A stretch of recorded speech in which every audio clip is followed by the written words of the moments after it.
going to be demonstrating how to clean your RC99 filter. You're going to take one of your Wanders wash downer products. You're going to install it on the end of your solution line here. We're just going to be spraying it out.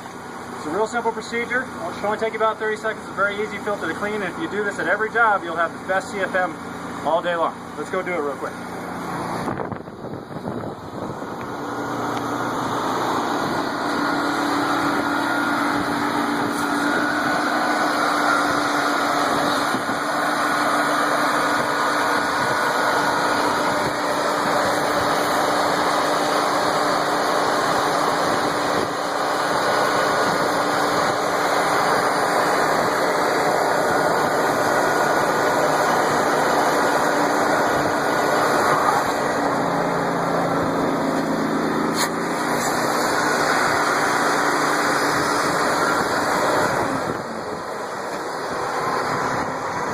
Okay guys, that's it. If you have your attached out on the hose line near the house, the same procedure, you're going to take it, you're going to unhook it and put it back in your truck. If you put your hand on the end like that, that'll pull all the moisture out so it won't leak in your van all day. That's it, you're ready for the next job.